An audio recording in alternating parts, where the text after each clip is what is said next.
Ravi de vous retrouver encore aujourd'hui dans le cadre de ce programme Derrière le masque. Je vais recevoir pour vous, dans quelques poussières de secondes, Yekima de Bellard. Et puis nous aurons l'occasion de savoir si c'est réellement son nom. Il va nous parler de son art, de son parcours, ses ambitions et aussi de ses projets. A tout de suite. Bonjour soldat. Bonjour Nicole. Ça va? Très bien. Sûr? Par la grâce de Dieu. Vous êtes élégant. Merci. Je le dis autant pour vous. Vous êtes styliste? C'est vous qui créez vos propres modèles? Non, peut-être bien que je donne une idée ou une autre. Mais ce sont de couturiers qui le font. Il y a une bénédiction. En fait, je n'arrive pas à... J'ai essayé comment vraiment expliquer, en bref, c'est quoi le slam. D'autres personnes disent que ce n'est pas vraiment une poésie, mais c'est une poésie orale, urbaine, déclamée devant le public. Mais comme vous êtes un slammer, pouvez-vous nous faire une petite définition, juste pour permettre à ceux qui nous suivent d'avoir une idée sur ce que vous faites?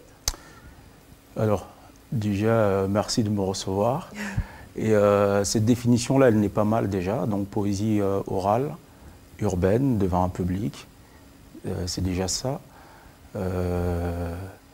Aussi, le slam, c'est une performance poétique parce que le slammer sur scène, c'est son de performance qui caractérise ses présentations, ce côté théâtral, la gestuelle et tout.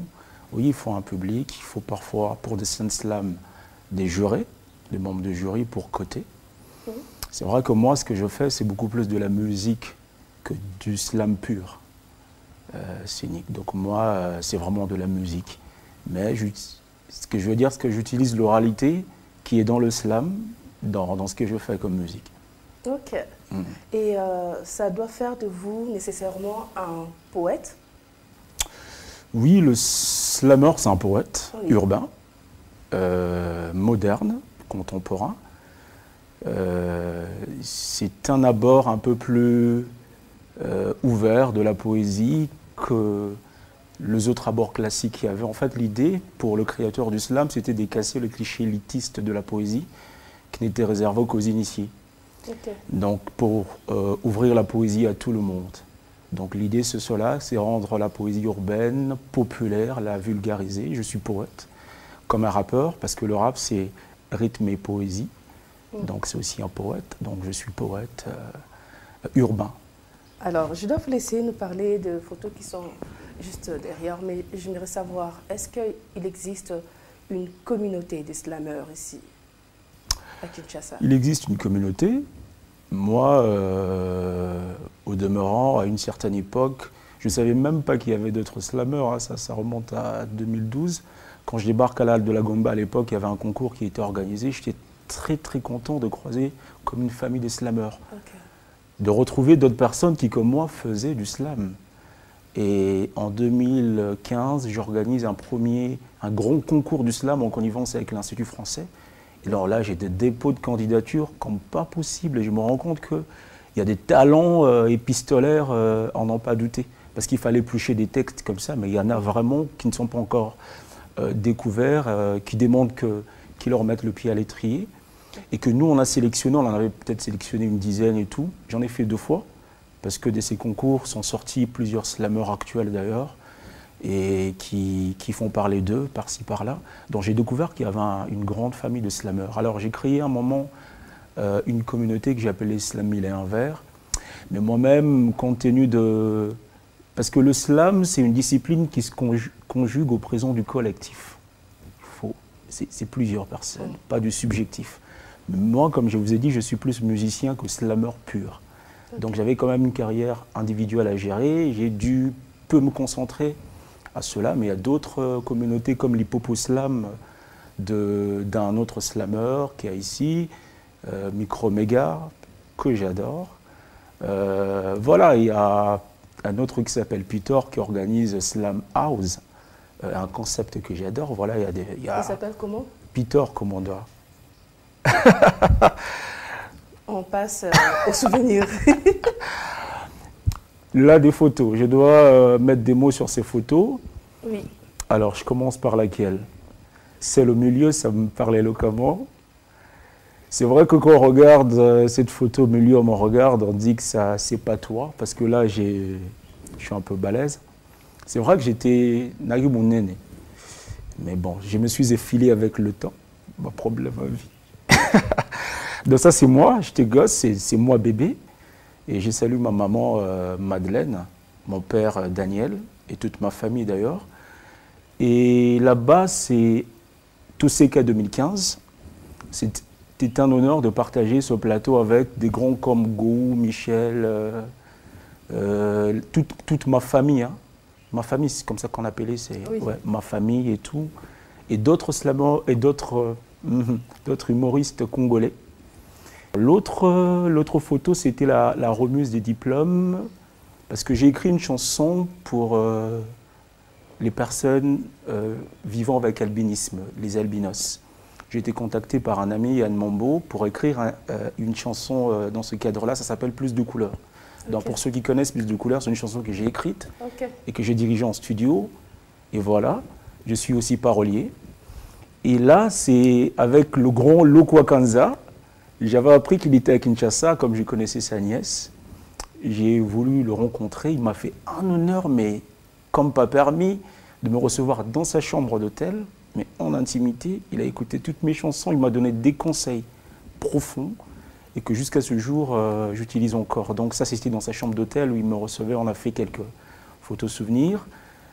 Et cette photo-là, j'étais invité à l'ambassade de France. Je suis avec le DG Henri Kalama, que je respecte beaucoup et on s'aime beaucoup. Je suis avec Don de Dieu Fabrice, qui est un grand chorégraphe congolais. Fredin Simba, n'en parlons pas, un des grands artistes de ce monde, sculpteur. Donc on a fait une photo, je ne sais pas qui est derrière là-bas, je ne vois pas très bien, mais il se pourrait qu'il y ait quelqu'un derrière, c'est une dame. Peu importe qui elle est, c'est quelqu'un avec qui on était à l'ambassade de France.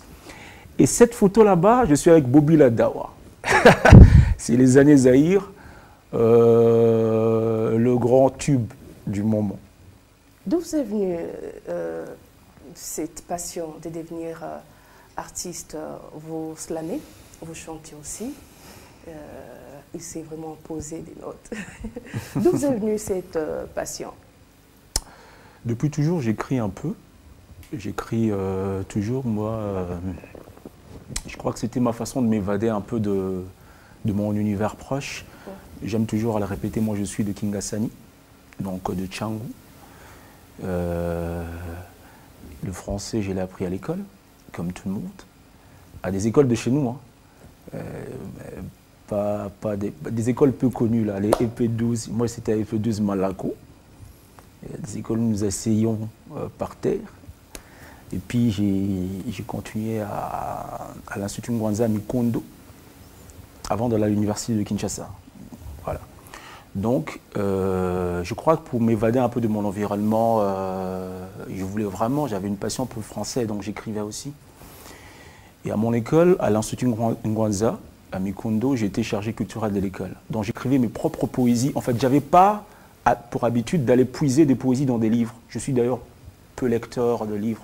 Ma connaissance n'est pas vraiment livresque et tout. Mais je pousse des jeunes à lire des livres. C'est important, c'est le plus beau voyage qu'il y a et tout. Mais moi, je ne suis pas très fréquent né dans le livre. Vous en avez beaucoup en vous?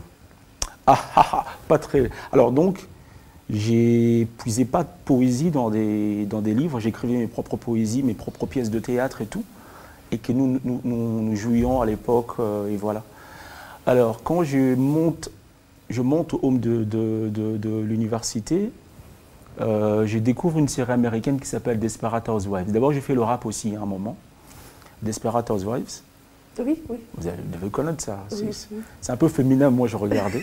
J'adorais parce qu'il y avait à l'entame comme à l'issue une voix de Marie-Alice qui introduisait au conclu, c'était poétique et ça m'était éloquent sur le moment. Donc, je me suis dit, pourquoi je ne prendrais pas mes textes de poésie et le poserais sur des fonds sonores un peu comme... c'est parti comme ça. Et donc, sur le moment, c'est anecdotique et ça me fait rigoler parce que j'en parle à chaque fois. Je croyais avoir créé un style. J'étais tellement fier. Un ami m'a repris, m'a dit non, arrête, ça existe. Et ça s'appelle du slam. C'est lui qui me sort ce nom ou ce mot pour la première fois. Donc un jour, il me hèle comme ça, je suis dans le couloir. Il me fait écouter pour la première fois un slammer qui s'appelle Abdel Malik, qui est français d'origine congolaise d'en face. Oh, mais une claque, la première claque. La seconde, c'est quand moi-même, je découvre Mon Corps Malade. Et donc, depuis, je commence à rêver rencontrer soit l'un, soit l'autre. Ça arrive en 2013, je rencontre Mon Corps Malade, il m'invite sur sa scène, on partageait la scène. Et je me rends compte que c'est un homologue français, moi je suis un Congolais. Je dis non, je dois travailler à être à la bonne différence de ces deux. Être vraiment différent des Grands Corps et d'Abdel Malik. Comme moi, j'ai été nourri par la musique congolaise. Les Wera, les JB, le Wenge. Moi, je suis de la génération Wenge.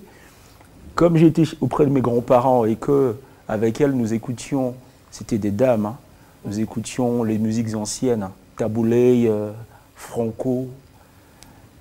J'ai commencé, je me suis retrouvé avec mes sœurs, après je les ai rejointes après, mes sœurs, on écoutait d'autres musiques exotiques, Kumba Gaulo, Mori Kanté, Ismaëlo et tout. Donc je me suis retrouvé à la croisée de plusieurs univers musicaux que je voulais associer avec mon slam pour que je sois différent de Grand Corps ou d'Abdel Malik. Okay. Proposer ce que j'appelle actuellement de l'afro-slam, qui est mon style personnel. Donc, au pays de la hanche et du pied, moi j'essaie de renforcer la tête en y joignant la hanche sans perdre pied. Dans le pays de la rumba et du ndombolo, je propose de l'afro-slam. Hanche et du pied parce que, ah, tout bien, moi trop loqueto. Et puis pied parce que football. Football na loqueto. Moi j'essaie de renforcer un peu la tête en y joignant la hanche sans perdre pied. Je dois vous laisser suivre des personnes qui nous ont parlé de vous. Mais juste avant ça, j'aimerais savoir qui écrit pour vous le texte? J'ai un parolier, un auteur qui m'écrit et qui s'appelle Yekima de Bellard. Alors, c'est quoi la différence entre Yekima Melo Costa et Yekima de Bellard? Yekima Melo Costa, c'est un monsieur qui est très timide. Qui est devant moi? Vous êtes venu en qui aujourd'hui? Je ne sais pas. Je suis venu en Yekima de Bellard. Ok. Yekima Melo Costa, c'est un monsieur très timide, voilà, qui existe, qui m'accompagne de temps en temps. Ok. C'est un peu comme Mr. Hyde et l'autre c'est qui? J'ai oublié en fait. Donc si je dois préciser à ceux qui nous suivent, j'ai reçu aujourd'hui Yekima de Bellard. Yekima de Bellard. En fait, Melo Costa, c'est... Melo Costa Yekima, c'est... En fait, légiste là au coin, il va me rejoindre après. On peut suivre le témoin?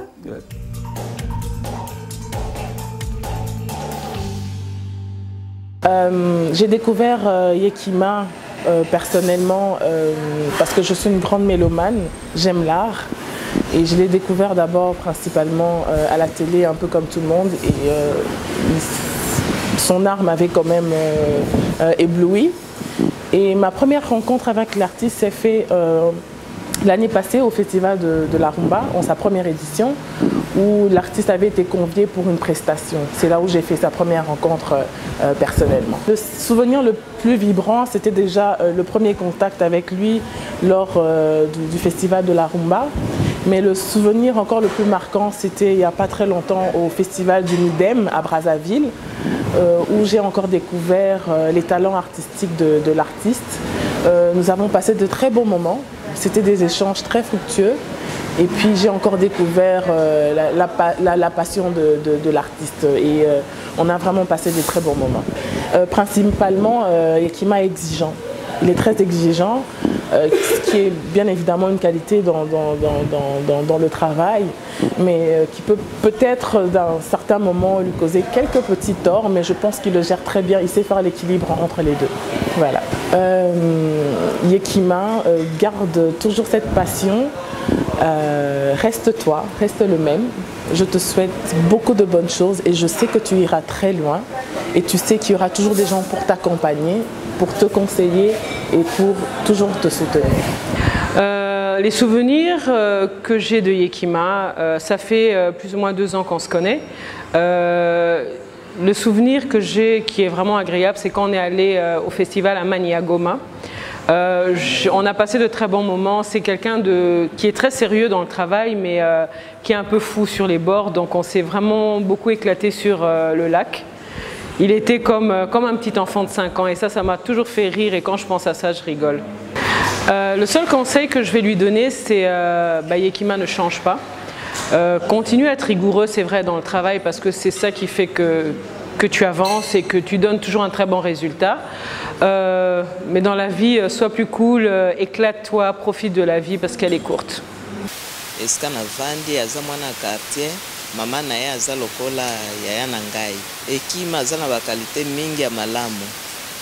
Ekima nano alobaka mingi te, aza kalme, asekaka kaka. Ekima aza na motema malamu, botosi. Azalaka mopimi te, Ekima soki aza na eloko okomona ye akaboli na baninga. Aokoya bamibange bazawa. Soki azwi mbongo akoya abonzeli bamibange biloko bilamba kolata. Opesi ye conseil ayokaka pe conseil batu bapesaka ye. En tant que mama, posta continue kaka kozala ndenge ozalaka bando ozokola. Zala kaka mwana botosi liboso ya mikolo. Zalaka na motema wana mawe eza te ke lelo po okoli ochange okopie bizaleli ya batu mosusu. Zala kaka mwana otoyeba motema wana bolingo. Bon, d'abord aza respectueux, hein? Il est très respectueux. Aza na humilité, aza na komi kitisa, vraiment. Aza très poli. Et puis après soka zoloba na yo, faut mona maki mwana zoloba na mokolo, akotala tout droit te akotala na se, akotala tout droit te. Mosana na mosala esika azo sala. Aza jeune. Donc ala na bizalo ba jeune mosusu te. Pour mingi sikute eloko zokwesa mokolo soki akomi pesi mingi na basi, abosani nzambe. Soki ami pesi mingi na mbongo, abosani nzambe. Atala mbongo lokola mbongo ezali te, atala mokili lokola te ayibika te. Lelo ya ngai lobi ya moto mosusu, na conseil nazopesa ye. Toyebi ya lelo, lobi toyebi te. Alors il faut ayeba que liboso avant toute chose associé na nzambe na ye. Quelque chose à ajouter? Oui, chaque témoignage m'est très poignant. La première, Katie, c'est une dame formidable que j'ai rencontrée. J'espère qu'elle va continuer à me porter dans son cœur autant. La deuxième, c'est ma protectrice. Oh. C'est un peu tout pour moi, cette dame-là. Elle s'appelle Patricia Zinga. C'est un peu tout pour moi. Je l'ai croisée, c'est vrai qu'il y a 2 ans, mais parce qu'elle reparle, mais moi singulièrement, parfois je ne me rends pas compte. J'ai l'impression que c'est depuis toujours qu'on est ensemble. Je parle que l'une comme l'autre parle de mon côté rigoureux, exigeant. C'est vrai, parfois ça me crée beaucoup de problèmes. Surtout avec elle. Et j'espère qu'on va toujours arriver à surmonter ces problèmes et garder notre humanité, notre vivre ensemble. Je pense vraiment que ces dames vont continuer à me porter dans leur cœur, c'est important. Et l'autre, c'est vraiment mon univers, c'est là où ma mère a travaillé. Elle m'a appris à aller rendre visite à ces personnes vulnérables. L'autre, c'est un peu comme ma tante, hein, Mama Bena. Et le monsieur, c'est un de messieurs qui vit, en fait, un de ceux qui vivent dans l'hospice, c'est un de vieillards qui est là-bas, que le sort de pauvres de Barca m'ont accueilli. Et de temps en temps, je vais leur rendre visite, partager du moment avec eux. Non, mais vraiment des très beaux choix et merci. Ça m'a beaucoup ému, beaucoup. Alors, on va passer à un autre monde que vous aimez bien. Quelle place occupe la SAP dans ce que vous faites? La SAP. Mais moi, je suis pas sapeur. Mais j'aime être propre, élégant, bien présenté. Mais j'adore la SAP. Jusqu'à 5 000 € de budget pour non. le tennis? Non. Non. 5 000 €, je mettrais ça dans une guitare, un instrument comme ça, pour Ok. ma 5 000 €, voilà. Un clip, oui, un clip. Genre les années Zaïre. Alors, elle occupe quelle place? Non, je crois que j'aime beaucoup la SAP. Elle fait partie de nous, de notre culture congolaise. La SAP, moi j'ai eu l'occasion, je le dis comme ça, d'être invité par exemple par Papa Wemba. J'ai reçu un coup de fil, on me dit Papa Wemba te cherche. Je dis ah, c'est une blague, c'est Ados Nombasi qui m'appelle, que je salue. Et donc je rencontre Papa Wemba, on fait une scène ensemble. Et parmi les bons moments, c'était de voir la SAP faite chair près de moi, au-delà de l'artistique, de la chanson. Voilà, donc j'aime beaucoup la SAP, mais je ne suis pas sapeur. Alors, vous êtes un modèle, non seulement pour des slammers ou d'autres rappeurs, mais pour des jeunes qui aiment parler comme vous, raisonner comme vous. Alors, c'est quoi cette magie que vous avez trouvée dans des mots pour résoudre les mots? Très bien ça. Nicole Dimbou, slameuse. Hollanda. Ah, les mots. Je crois que les mots, les textes, le mot, se servent de moi, plutôt que moi d'eux. Je ne suis qu'un canal, un viatique, un tuyau. Peut-être qu'ils peuvent un jour se décider de me lâcher. J'espère que non. Il y a des textes que quand j'écris, je regarde, je dis, moi, comment les Ngassanyo? Moi, écrire ça, j'ai l'impression que c'est dicté comme ça, comme si c'était divin, comme s'il y avait des mots comme ça qui viennent. C'est vrai, je suis en quête de mots en permanence. L'art du beau, l'art de bien parler et tout. Ça, c'est un effort inouï d'ailleurs, que j'ai toujours fait depuis que je suis tout jeune. Cependant, je pense vraiment que le texte me trouve avant que moi je ne les trouve. Le 5 septembre de l'année dernière, j'ai écrit Les années Zaïre comme ça venait comme ça, comme si on me dictait. Comme si on me dictait. Le 7 septembre, je vois des gens publier sur Mobutu. Je dis, tiens, c'est quoi l'affaire? M'ont vu écrire ou quoi? J'appelle mon agent, donc Patricia. Je dis, mais qu'est-ce qui s'est passé? Elle nous dit, mais en commémorant la disparition de Mobutu, depuis, ça fait, je ne sais plus, ça faisait combien? Donc je dis, mon album était bouclé, hein. J'avais tout fini. J'ai dit, j'enregistre ce titre-là. Il doit figurer dans ma tracklist de l'album.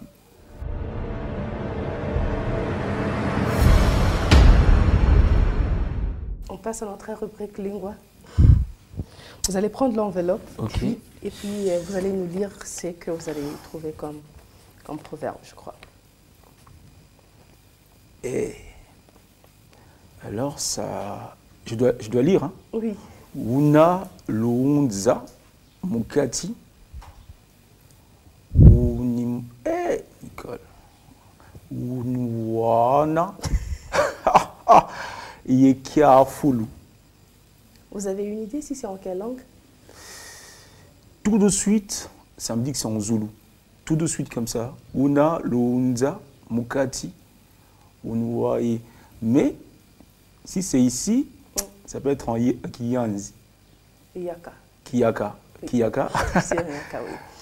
Ce que vous venez de lire a comme signification, c'est lui qui a mal au ventre, se bat avec la porte de la maison. Déjà, c'est difficile pour ce que vous avez dit, les artistes, d'autres artistes de renommée, déjà ici chez nous, de trouver des sponsors. Alors, comment vous faites, vous? Pas vous, Yekima, mais les slammers, les rappeurs. Ah, mais en tout cas, s'il y a des producteurs, parce qu'actuellement, il y a d'autres artistes de la musique populaire qui commencent à être producteurs de leurs propres albums. Mais je crois que déjà, les rappeurs, à l'époque, ils étaient déjà producteurs de leurs propres projets. Ils ont commencé beaucoup de choses que font actuellement les musiciens de la musique populaire. Les rappeurs le faisaient. Donc je pense que le slammer comme moi, afro-slammer, musicien et tout, le font aussi. Alors, s'il y a des sponsors intéressés, bah, ils nous suivent, parfois en contact. Mais généralement, c'est vraiment de l'autoproduction. Moi, mon album, moi-même, je l'ai produit chez les Vieux Latins pour la RTNC.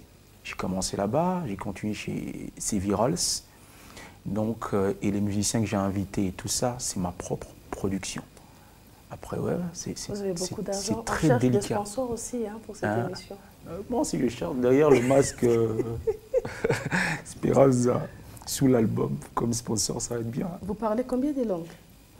Moi, je suis polyglotte quand même. D'ailleurs, tous les Congolais, ça c'est magnifique. Ça c'est magnifique, les Congolais ne le savent pas, mais par rapport à d'autres, par rapport aux Français, par rapport à... Nous, on est polyglotte.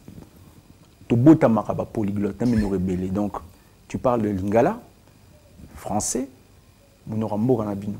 Déjà, tu es polyglotte. Donc moi, je parle français, le lingala, un peu de kikongo, un peu d'anglais. On dit de vous que vous êtes un bon charmeur, mais un grand briseur de cœur. Qui a dit ça? Des cœurs, j'en ai brisé. Mon cœur, il y en a qui l'ont brisé. De deux côtés, on est un peu match nul.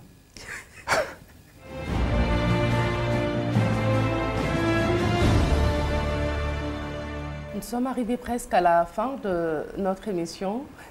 Derrière le masque, qui reçoit Yekima Bellard, Yekima Costa Melo. Alors, j'ai 5 questions à vous poser. Vous allez me répondre par vrai ou faux. Vrai ou faux, votre future femme est européenne? Faux. Vrai ou faux, les clips de la chanson Les années Zaïre a été censuré 2 fois? Faux. Vrai ou faux, Yekima rêve de se lancer dans la politique d'ici 5 ans? Vrai, ouais. Vrai ou faux, le slam n'a pas encore trouvé sa place en RDC? Faux. Vrai ou faux, un slameur doit à tout prix être un poète? Vrai. Quelque chose à ajouter? J'adore cette émission et je suis honoré d'être reçu par vous, Nicole. C'est beaucoup de charme, beaucoup de bonheur. Je demande aux gens d'aller sur YouTube, voir Les années Zaïre.